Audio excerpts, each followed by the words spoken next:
So it's been about 1 month since I've had Jordan Power on the show. And if you remember, Jordan was my guest, and we talked about his quantum shifting and two examples, two incredible examples. Jordan was sharing with us how he actually had ulcerative colitis diagnosed by the medical community. They said they needed to take out part of his intestine. They were going to give him a colostomy bag, and that's how he was going to have to live at least a good part of the rest of his life, or a good part of his life. And he just said, "No, I'm not going to do this." So he went into this deep meditation, quantum shifting at 528 hertz. And Jordan said that after a certain amount of time, his ulcerative colitis was totally gone. And then, if you think that was pretty cool, he shared with us how he was on a trip to Bali. He was in a tent, and this woman in the tent just said to him, "You're here for the music." And he said, "Well, what are you talking about?" And she explained to him how he had already died in a previous life, but he's back now, and he's here to bring music to people. And Jordan, mind you, had not really had, he was maybe had a little bit of music knowledge and so forth. But from that conversation, Jordan actually became a professional musician. I want to make sure you understand this. Jordan did not play an instrument. He did not sing. He did not know how to write music before this. But in a short amount of time, Jordan became a professional musician with, I think, I'm not sure if this is exactly right, but 1 million views on Spotify. But Jordan, welcome to the show. Correct me if I get anything a little bit wrong here. Well, not to be pedantic, but it's 5 million. I just, you left me an opening. I was like, here I come, sounding arrogant. No, no, no, not arrogant that at all. was all. That was all correct. The one thing I would add, what she touched on, is I didn't even know I could sing. That's the funniest part. When we started making music, we were like recording songs in the studio, and then my producer looked at me and he's like, "Can you even sing?" And I was like, "Oh yeah, I guess I need to know how to do that, right?" And I can sing well, and I've gotten better, but that's another shift I've done where my voice was good enough to write songs, get them on the radio. But the last month, I've done 2 new shifts that I want to update you on. The first one is I've drastically improved my voice. I went to 2 vocals lessons, and it was great. I was learning some techniques and stuff, but I said, the better thing is just to quantum shift to the new reality where I'm a much better singer than I am now. Was able to achieve that. The second one I was able to do is I had a neighbor in my condo building that was an absolute nightmare. Was playing music, was having parties, was like getting in fights with the wife, like it was a whole thing. And I was getting so angry. I complained to management. I was like, I personally went up there and had a conversation. And then I remember just everything I've taught you on being on your show and the other shows I've been on. I was like, wait a minute, I'm approaching this wrong. I'm energizing the situation that is making it worse.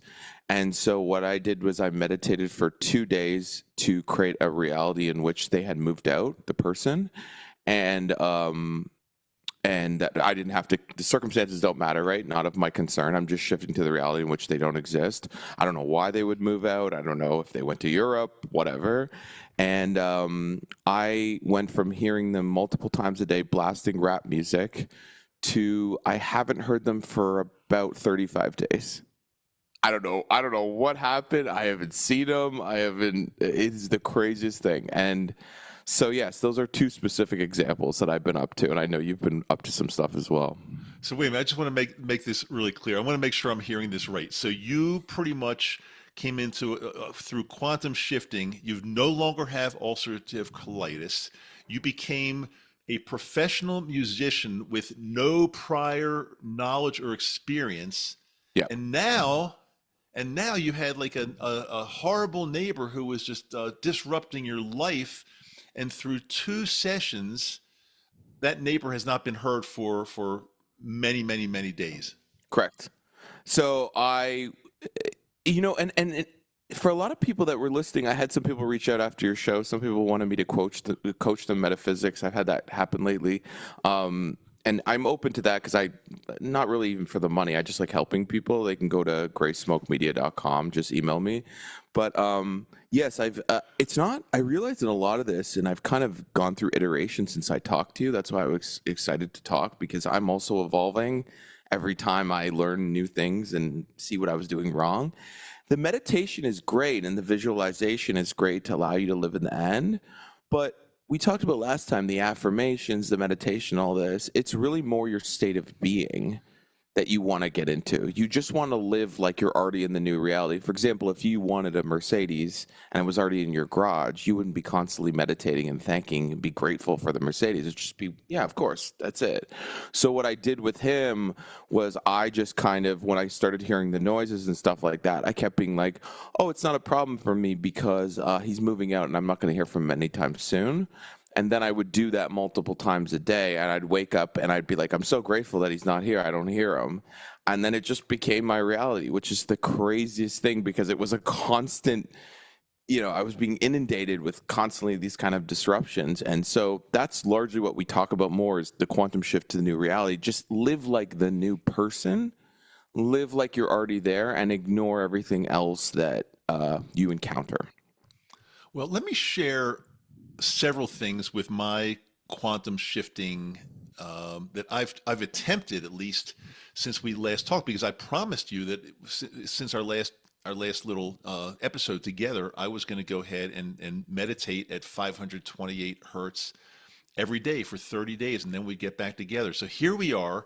So Jordan, I originally went into this meditation thinking that I was, I'm taking Japanese lessons and I'm not really fluent or even conversational, but that was my main goal. I wanted to say to myself, I speak Japanese. I'm conversational. I'm fluent. That was number one. But also, I hope it's okay. But during these meditations, three other things actually came into my mind quite frequently. So is it okay to be thinking about four different, like multiple things at one in one meditation session? Is that all right? So those are deliveries from your higher self. So what you're doing in the meditation is first thing is you're regulating your nervous system. So that's on a physiological level. That's what you want to do. The second thing is when you quiet your mind, quiet the thoughts, right? We're not the thoughts, we're the awareness behind the thoughts, the consciousness. So when you quiet the thoughts, then eventually your higher self can deliver you things. So when you're getting these little gifts or these nudges, while you're in the meditation, that's the higher self actually communicating, like, hey, David, go here, do this, meet this person. Um, so that's what we really want to get into our present moment state. We always want to live from the present moment. Once you get into present moment state, you're connecting with source, universe, God directly and your higher self down, which is much more powerful than your limited human mind. So I think what you were doing is you're probably spending the first 10 minutes in the meditation getting into a theta brain state. And as that happens, the thoughts like clouds start to go away, the irrational ones, the fear, it's not real, the shame. And what's happening is you're getting the nudge from the higher self saying, oh, Dave, you want to go here to this new quantum reality. This is the path, this is the nudge, and meet this person, download this app, go to this website, sort of thing. Well, let me share. I'm going to share with you all four of the things that kind of came to my mind quite a bit during these meditations. But the first one, and I'm just using the Japanese thing. Like most of our viewers and listeners are not really taking a language necessarily, but this is just an example of something that you can do. But not only that, maybe a struggle or a hurdle that somebody gets into. Because here's my struggle, Jordan. I went into these meditations and like you said, 528 hertz, and I'm thinking to myself, I speak Japanese. I'm fluent in Japanese. I can converse. I can speak to anybody in Japanese, and that's great. And I was doing that. However, let's face it, we all have to come out of that at some point, and we have a real life. And in my real life, if I said to a native Japanese speaker, "Hey, I speak Japanese. I'm fluent in Japanese," and they start speaking to me, well, I'm like, so what do you do? You know, I as much as I wanted to say yes, I'm fluent. I can speak. I couldn't do it, and I couldn't keep up with somebody. So that was a true dilemma. Mm-hmm. However, the meditation, I want to get your feedback on that because that was my biggest struggle, my biggest problem. However, once you tell me about that part, your feelings on that, I do want to share with you something that I do believe the meditation did point me to, which I think is a real positive. But I'm wondering, what about my struggle? Like So, again, so here's the nuance. When you're meditating, like you just mentioned, 528 hertz, right? We're kind of opening up the heart, like we mentioned last time, which is your tuner to a new frequency reality. Are you meditating in a way that like I want to speak it, I hope one day I will, and I really want to get there and it's going to be great when I get there? Or were you meditating like it was this exact moment happening that in the meditation, because those are totally different frequencies? right, and I remember what you said when we originally spoke on the previous episode. Like, no, I was meditating that I speak Japanese. I'm fluent now. I can converse. I mean, that's the way I was during the meditations. I speak Japanese. Right. So But yeah, the way you can kind of achieve that to make it present day would be like some things you could add would be a conversation with someone you know, and they say, "Wow, your Japanese is amazing. Wow, your Japanese is fluent." That's the kind of conversations you would hear. Maybe an email saying, "I can't believe how great your Japanese is right now." That would put you in the present moment to be like, "Okay, now I can speak it now." I believe I know what's happening, and this is why the monks seclude themselves, because you can only shift so much at a certain time. I mean, my music shift was pretty drastic because I was pretty much operating in like a delusional state where it had already all happened and I was almost just kind of irrationally going into it. And so I shifted very quickly. But you know, your reality is basically your consciousness projected out and reflected back, right? So you're constantly still going to look to the 3D world for cues of, let's say, I'm fluent in Japanese. You're going to keep looking for it. And the reason the monks seclude themselves is they know they have to eventually look into the mirror. They have to look into the reflection out to see the proof, the external social cue of like, I'm fluent in Japanese. And so what's going to happen is with you is because you're newer to this, you're going to get micro shifts. You get a little confident boost. Maybe the words will come to you quicker. Maybe it's easier for you to read certain things, but you'll feel that kind of fluid. It's pushing you forward in a way that you didn't quite have before. And that's your evidence of the first shift. The problem I have with the meditations in general is this, is that if it's already yours in another reality, if it's coming to you, if you're grateful for it, if you're already living like you're in that reality, you wouldn't need to meditate to visualize you being that thing. You would just be it. You would walk like it. You would talk like it. You would send emails like it. You would just be like, yeah, it's my reality. And a lot of the meditations that we do are actually coming from a subtle place of lack that we don't quite realize, because we want the car, but if we already had the car in our garage, we wouldn't be doing a meditation for it. We'd just be like, yeah, of course I have the Mercedes. That's just who I am. And so the more I've kind of digged into some of this stuff, it's the visualizations are helpful, but they always have to come from a place of almost like, if I was wanting to live in a mansion right now, I'd be sitting in this apartment and I would be in my living room and I'd be kind of looking at it like it was already, the pixels were already shifting in a way that it was already a mansion. That's the way I would do it. I wouldn't do it as like a dreamer, like, one day when I get there. And that's kind of one of the nuances that I was making an error with, and from talking to certain quantum shifting experts and spiritual gurus, they were like, no, no, no, just you have to live like it's move like the new character. And it's very difficult because we're so moored to the external reality because we don't realize that it's malleable to a degree, right? We see it as sort of this fixed, static, this is just the way it is. So I think in your specific situation is you're probably getting movement, but don't beat yourself up for the degree of movement that you're getting, because once you do that, you remind yourself you're back in the old reality, point A instead of point B. And so like with my music and stuff, when I wasn't getting it to move, I stopped checking the numbers, because if I was already living in 1 million listeners a month and I was at, I don't know, 130,000 or whatever it was, it would be irrelevant. And so the greatest manifestors and ascended masters, Jesus, Buddha, all these people, they don't care what's currently reflected to them from their senses because they're already in the new reality.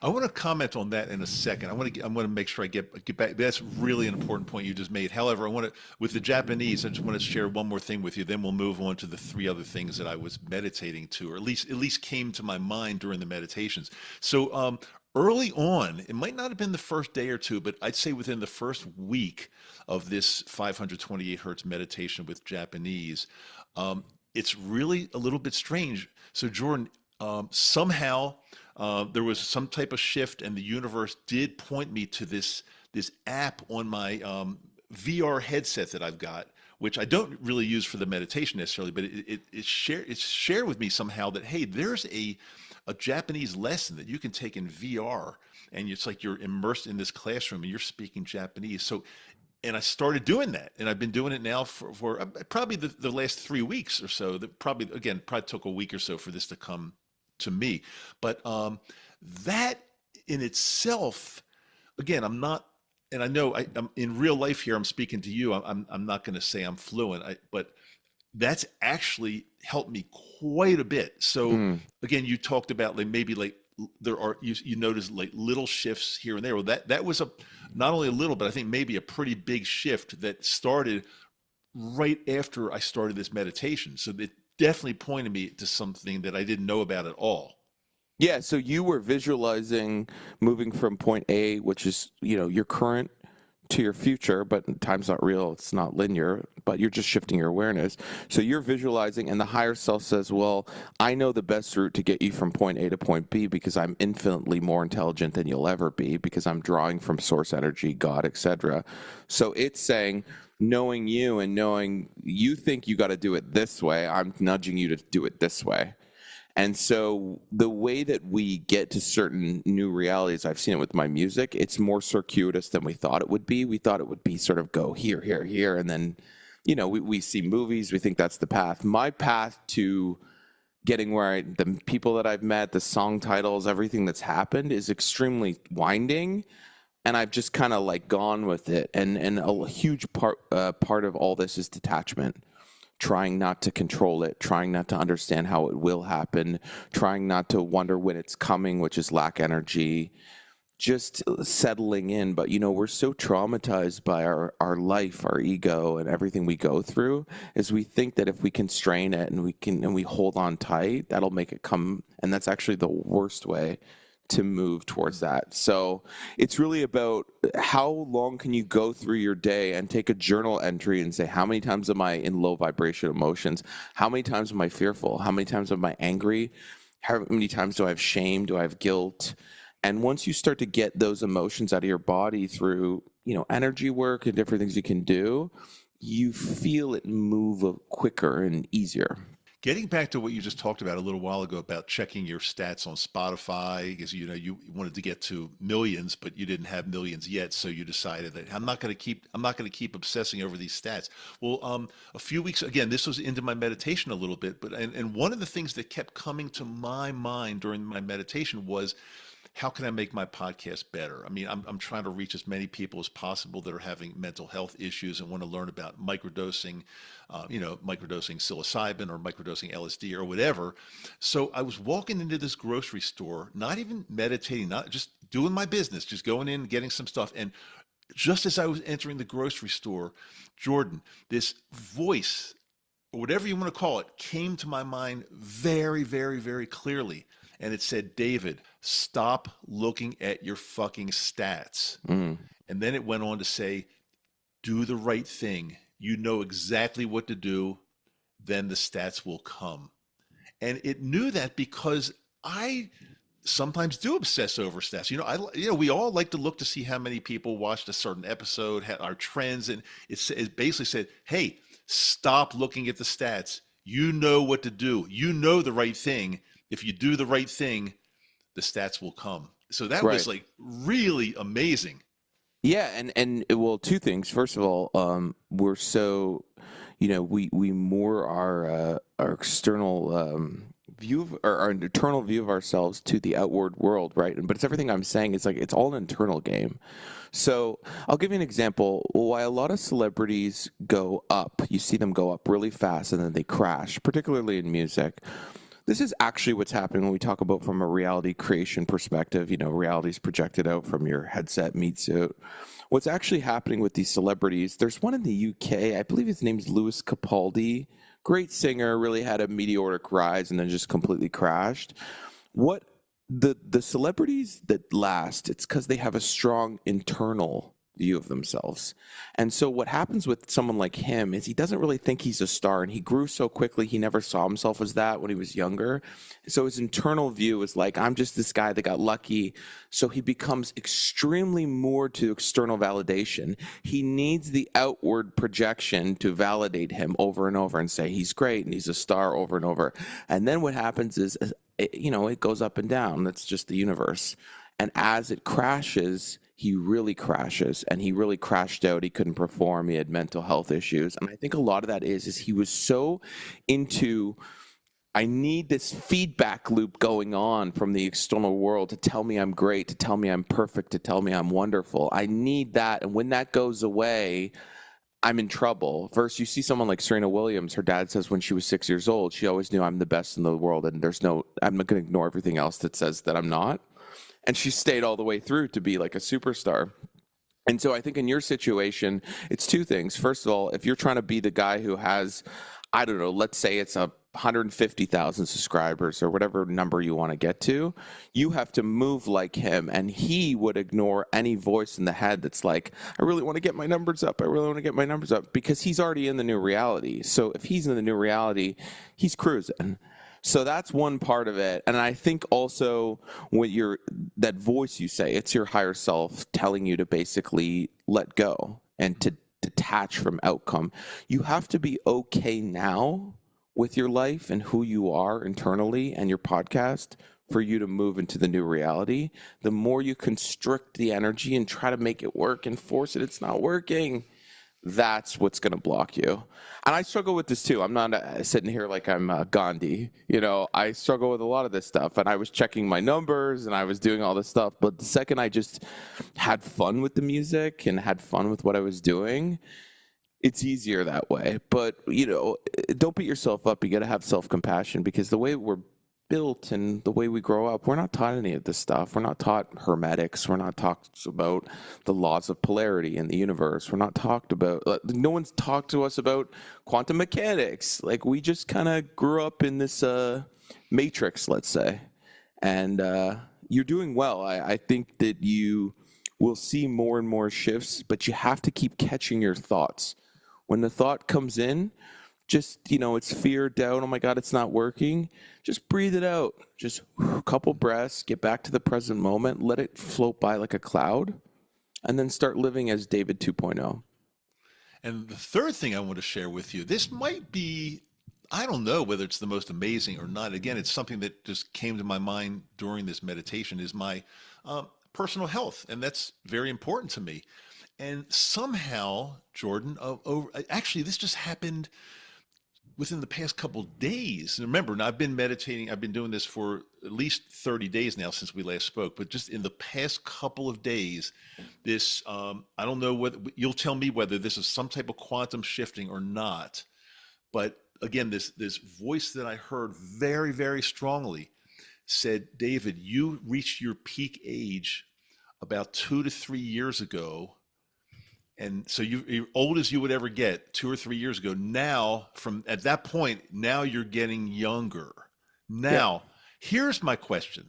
Now, it sounds great. And honestly, I swear to you, I feel that actually could be true, because I look back at my health a couple of years ago, and I really feel like I've done things over the past few years. And I honestly feel, I'm not just making this up for the show or to tell you, I honestly do feel better and younger than I did 2 or 3 years ago. However, again, and you're going to probably yell at me, but getting back to like my reality I would is never like, yell at you, David. I, I would speak firmly at you.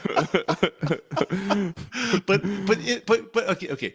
In reality, David Maddo's brain is not thinking, oh yeah, I'm a couple years younger now, and in a few years I'm gonna be even younger and younger and younger, and soon I'm gonna be 15 years old. I mean, that's not the way my brain is thinking. However, what I was told that I reached my peak a couple 2 3 years ago, I do believe that actually happened. So tell me what I'm thinking. Tell me what happened to me on that one, Jordan. I mean, Well, they've shown that some of the meditation can reverse the telomeres, which is essentially associated with the aging. So you're not as constrained as you want to. I mean, I don't want to get too woo-woo on a certain level, but the David that you know is a projection down from your higher self into this reality. So you can start to see David as has more vitality. You can see yourself as sleeping better. You can see yourself as digesting better, all the different things, and that will start to shift in that reality. I mean, we are limited to a degree because this meat suit, this avatar that we're in, has an expiration date, right? So I'm not saying you're going to live to 300 years old, but there are gurus in India and stuff like that that easily lived a great life till about, I think it was 120, 125. And a lot of the times it was just they refused to entertain anything in their consciousness associated with aging. One of the things that I have noticed since I started doing this stuff, just little things, is I never get sick. I don't even even minor sick, a headache and stuff like that, is because when I feel like it's entered my consciousness and I'm going to get sick, I was sick for 18 years. I just basically shift in the same way. I live in the state of being as I'm healed, and tomorrow I'm going to go for a jog. So it's the same sort of concept, right? So when you catch yourself, I mean, you're not as limited as by circumstances that you think.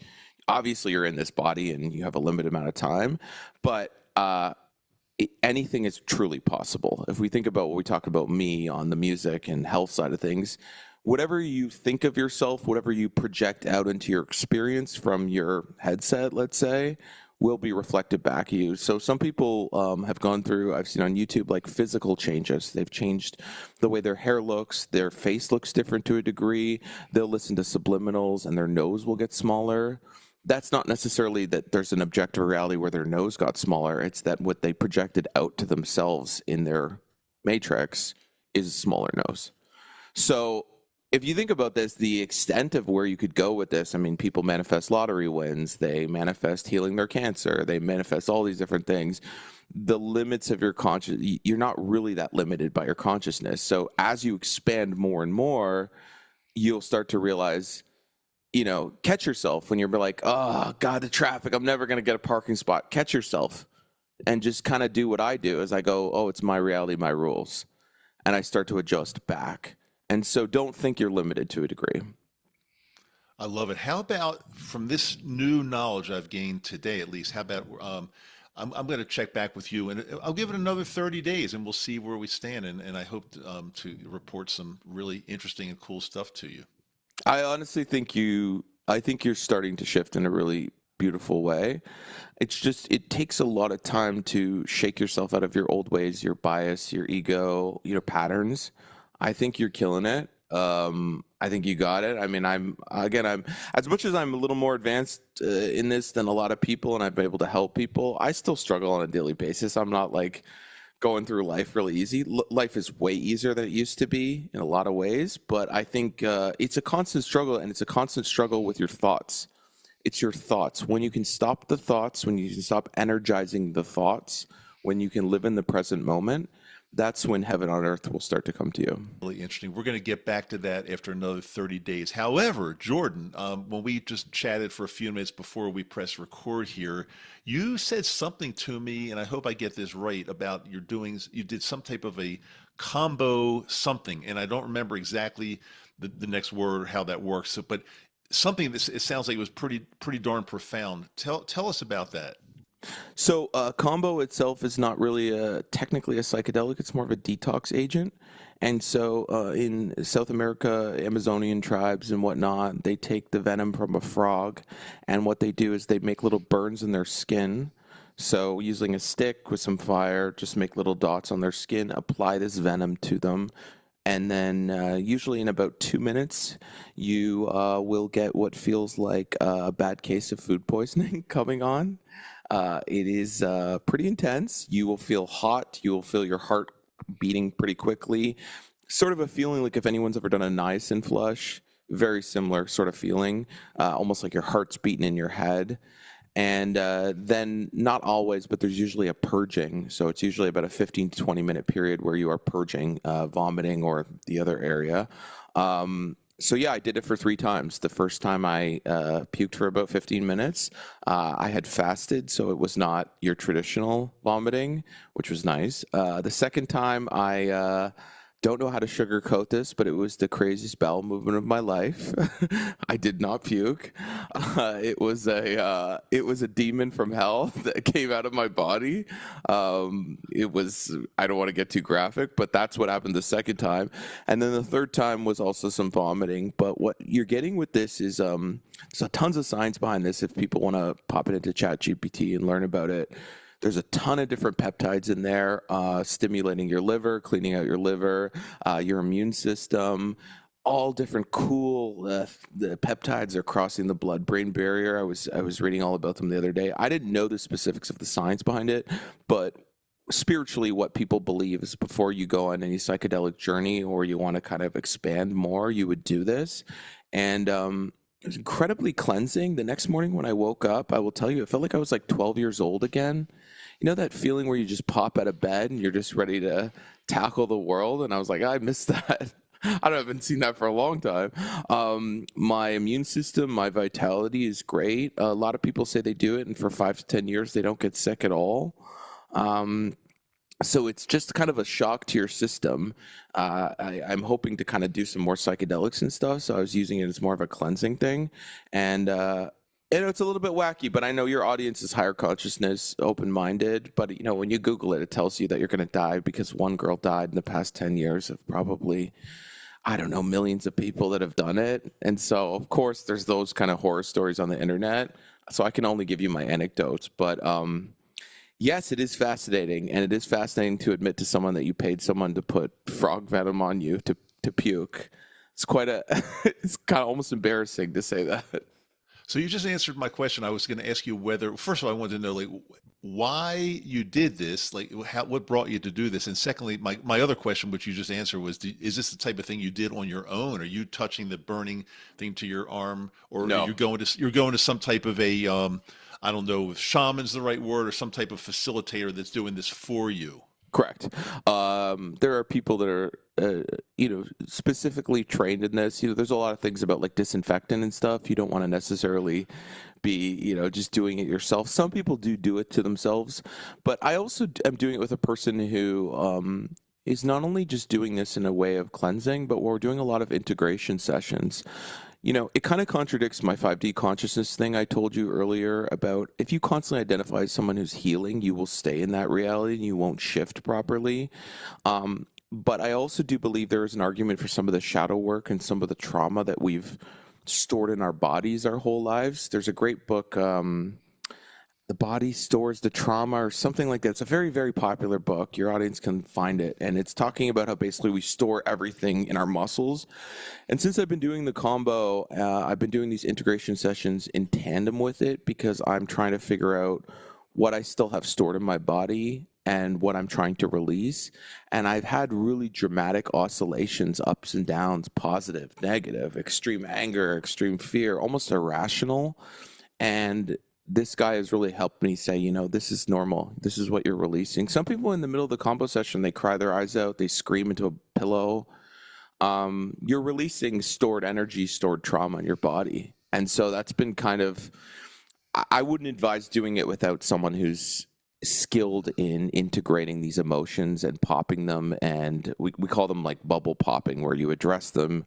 We realize that they weren't real in the moment. We take the moment in the past and we figure out, how did it actually serve us? It was brutal being in the hospital, but man, now I'm higher consciousness and I have gratitude for every day of my life. And that's the beauty that came out of it. We don't focus on the negative. We don't dwell on the negative. We find the positive, and then we come back to present day awareness and go, wow, look what that built. Look where it led me. And that's how we're reframing these moments in tandem with the medicine. And how is the combo different? Because it comes from a frog. I think you said it comes from a giant monkey frog. Is that right? Yes. How, So I believe I was just looking it up for you. I don't want to give your audience the the wrong information, but it comes from giant monkey frog of the Amazon. And it says here that indigenous tribes have used it traditionally in ritual healing and hunting preparation, and modern interest is focused on its bioactive peptides. The science is still early and incomplete, but here's what we know about the peptides. And if they go on ChatGPT and kind of ask it, it's going into opioid peptides, affects adrenal stress response, improves blood pressure, cortisol release. It goes into kind of all the antimicrobial, antifungal activities going on. So there's a lot of, not a lot of people are doing these kind of trials, let's say, on the frog, but there's a lot of science behind it. You're not just picking a random frog and putting it in your body. There's a ton of peptides in it, and you do feel it. I mean, the second it hits your body, you're like, something very bioactive is going on here. How is that different from the psychedelic that comes from the frog venom? So that would be your 5-MeO DMT. That would be from your toad. And so that's what we call 5-MeO DMT is also Bufo. It's the world's strongest psychedelic possible.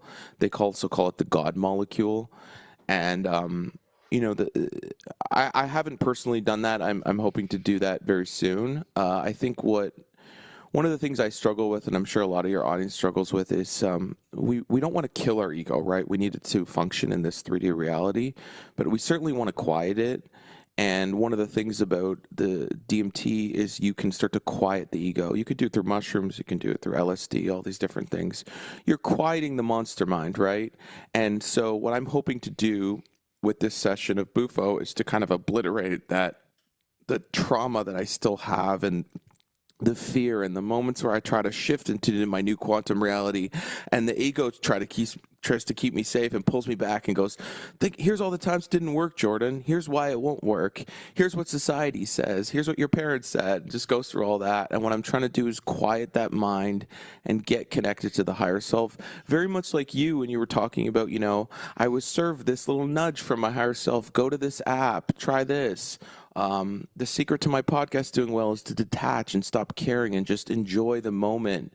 And these are kind of the moments that you're being pushed, but the ego is very strong, and we're very programmed to fear and anger, especially by the media and everything we consume. And so that's what I'm trying to kind of quiet through all this. You can do it through meditation, but they say 5-MeO DMT is kind of like the bazooka of the ego, where it's coming in and just kind of like obliterating it in front of you. And a lot of us really need that shake. So do you think the 520 meditation that you've been doing for quite some time now has actually pointed you towards the combo and the bufo? In other words, Yeah. if you weren't if you weren't doing the meditation, you wouldn't be doing this because you wouldn't have maybe known about it or wouldn't been pointed to that. Well, I think I've been going on sort of, they call it your timeline, when things sort of drop into your reality, whether they're people, things, ideas, all of them are meant to teach us something. We all have a person that comes into our reality where they go, God, I could have done without that person. But the question is, what did you learn from that experience? And for me, the 5-MeO and the combo and all these things and the people that I could do it with, they didn't drop into my reality until I was ready, until I had expanded my consciousness to the level where it's like, okay, you can do this now, and I think I had hit that, and it's sequential order of like, okay, you learn this, you did the mushrooms, you did the LSD, you got so far, now we got to deal with this. And for me, there's two parts to the manifestation for people. The first is assume the new state of being. So assume the David that is fluent in Japanese, whose health is great, and he's actually aging in reverse. Great. I actually don't have a problem doing that. I've been able to manifest great things in my life. Some people have a problem with even doing that. But the second is the thoughts. Now what happens is, as David moves to the new reality, the thoughts get louder. They go, no, you're not. No, you're not. They start fighting you. And they're going like this. And the second part is, if you can master part one, the second part is, when the thoughts come, we do not energize them. We realize they are not us. We are not them. And we breathe and we let them pass. And as we let them pass and as we stop energizing them, they don't manifest. And also, they get quieter. because you are moving into the new person. You're in a more present state. And it's the present moment awareness that's so important for people. Think about it now when you're cooking dinner tonight, just chopping the vegetables, whatever. Take 10 seconds and just be extremely present in the knife going down, in just the sound of it, being grateful you have the food, and you'll be amazed at like, God, there's such a peace in this. This is who I am at my default state. This is what I am. I'm unconditional love. I'm source energy. I'm a being. I'm a light being, and you'll feel it in that moment. And the second your mind goes to past, future, or your cell phone, or your TV, or anything, you're gonna be like, "Oh God, I lost it." And it's a constant struggle to get that, but it's work, and it's paying off for me and a lot of people. So those monks, that's what they do all day, but we don't, not all of us have the luxury of doing that all day. Well, you've told me a lot, and I've got some homework to do, and I definitely want to report back to you in another month or so when I do more of this 528 meditation and hopefully see some more quantum shifting. And I also want to hear back from you if and when, it sounds like not if, but when you do this 5-MeO DMT Bufo. I want to hear more about that. So I'm going to give you some final words to entertain us and let us know what's next, and then we will take it from there, and we'll have you back if that's okay. Yeah, 100%. I would love to update you. Yeah, if you want to check out my music, it's Jordan Power on all platforms. And some people have reached out to me from doing your show and a couple other shows. They're like, "Hey, can you coach me through this metaphysics stuff?" And I'm like, "Okay, well, sure, but I'm not Jesus. Like, just warning. I'm pretty good at this stuff, but they can go to graysmokemedia.com. Just email me. That's my marketing firm that I run on a daily basis. So if they want to get in contact, I don't have a lot of availability to help people. I'm sure they're going to glean a lot from just our conversation. But if people want individual questions and stuff like that, I'm happy to help people. And yeah, I don't want to act like I'm a guru yet. I've done amazing things and been able to manifest amazing things, but I'm still battling like all of you guys with my ego and my doubt and my fear and my low vibration emotions. And I think for a lot of people, I'll just say, just be more compassionate with yourself. We've all been through a lot, and we're all trying to be our best selves, and it's a little difficult in the beginning because you don't really know how reality works. You don't really know that you've actually been creating a great portion of your reality your whole life. You thought it was happening to you. And suddenly you realize, oh my God, I'm playing a role in this with my thoughts and the way that I'm acting. And once that's the first step, so just be compassionate with yourself if you're only there. But I really do think that like anyone, your audience circumstances don't matter. I think they can do anything. And I think they just have to start seeing themselves as greatness and seeing themselves as abundant. And reality will come to them. It's not just spirituality, it's quantum mechanics. I mean, I was just listening to a great interview with Dr. Hoffman on Diary of a CEO podcast. I think it's almost at 3 million views now, talking to us about what our reality is and how it's created. And it's a really fascinating interview that kind of builds on what we're talking about. Jordan, I really appreciate you coming on. I appreciate your honesty. Like you just said, like, hey, I don't know everything and I'm going through this just like you are, but I can probably try to help you with some things. That really means a lot. So thank you so much for that. Thanks for sharing your whole story, and let's have you back pretty soon and we'll continue this conversation, my friend. Take care, and Sounds great. thank you. Thank you so much, Jordan. Thanks.